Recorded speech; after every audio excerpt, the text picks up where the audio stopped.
tarde, mulheres. Bem-vindas a mais um vídeo aqui do Momento Delas. O meu nome é Nayara Oliveira, eu faço parte da Igreja Plenitude de Vida e hoje eu gostaria de dizer algumas palavras da parte de Deus para sua vida. Eu sei que eu, Nayara, não tenho nada para entregar para vocês, mas que você possa abrir seu coração nesse momento para receber uma palavra que vem de Deus e que vem dos céus para sua vida.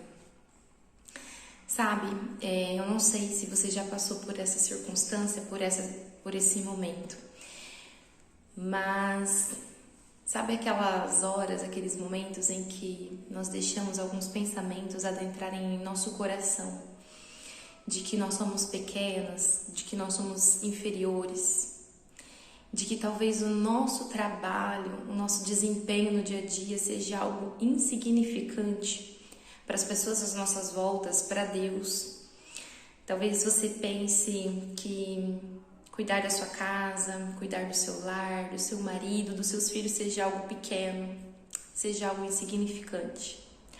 Ou talvez você pense que os seus estudos, que o seu trabalho, você está em uma posição de inferioridade.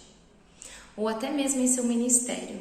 Talvez você já tenha se pensado, se colocado em uma posição inferior, em uma posição de desprezo.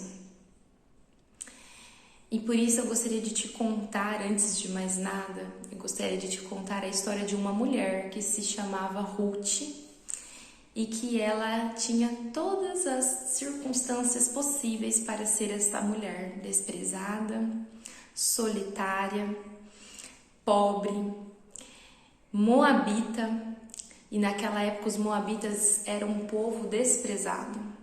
E não sendo suficiente, ela se torna viúva.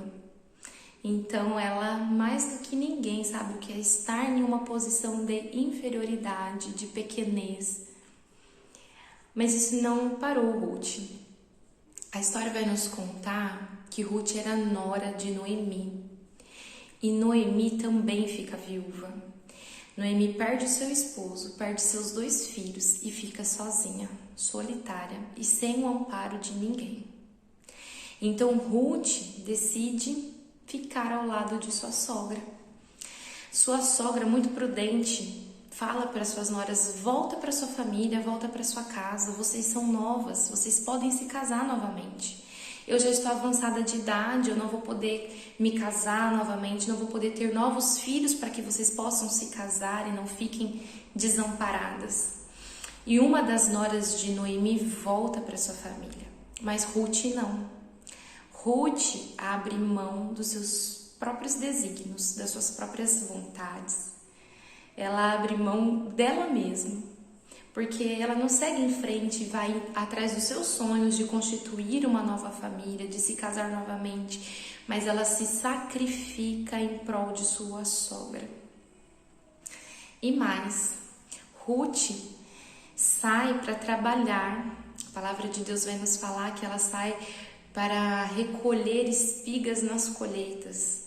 Naquela época, a lei de Moisés falava para os proprietários de fazenda que eles não recolhessem tudo, mas que eles deixassem espigas para trás, para os estrangeiros, para os pobres, para as viúvas. Olha que posição de inferioridade, de solitude, né? Porque Ruth está sozinha ali nesses campos recolhendo os restos das espigas, e a palavra de Deus fala que ela fica o dia todo recolhendo essas espigas, e no pôr do sol ela bate, ela debulha e ela leva 25 quilos de cevada embora para casa. Imagine uma mulher carregar 25 quilos nos braços. Não sei qual era a distância, mas ela fez isso, dos campos de colheita até a casa dela, e mais, ela levou a janta da sua sogra. Que exemplo, né? Uau! Que exemplo de humildade, de lealdade, de mulher. Quando a sua sogra vê isso, ela fala: Ruth, eu também preciso te ajudar. Vai até esse campo, porque lá eu tenho um parente que tem o direito de resgate sobre nós, porque ele é parente do meu falecido. E Ruth obedece a ordem da sua sogra e vai até lá. Quando ela conversa com este homem, esse homem se chamava Boaz. Ele olha para Ruth e ele mesmo diz: que mulher virtuosa, porque mais uma vez esse teu ato de lealdade sobrepõe o primeiro, porque não sendo suficiente trabalhar para sustentar, para manter, para estar ao lado da sua sogra, agora você vem aqui mais uma vez e se sacrificou mais uma vez, porque você não foi atrás de um marido mais novo, mais jovem, mais rico, mas não, você obedeceu a sua sogra e veio aqui atrás de um homem que tem o direito de resgate sobre ela. Então ela estava mais uma vez pensando no próximo e não em si mesma. E aí o desfecho dessa linda história que Ruth se casa com Boaz, Boaz a ama, ela lhe concede filhos. E sabe quem é Ruth? Bisavó do rei Davi, que foi um homem segundo o coração de Deus. Uau, né? Quando eu vejo a história de Ruth, que história, que mulher. E aí eu gostaria de destacar aqui para vocês rapidamente algumas características de Ruth. É que Ruth, mesmo estando nessa posição de inferioridade, ela foi uma mulher que trabalhou com alegria, como a mulher virtuosa de Provérbios 31:13.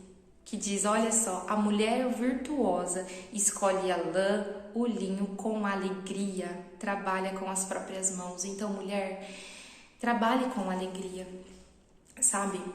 E uma outra característica de Ruth é que ela não era preguiçosa.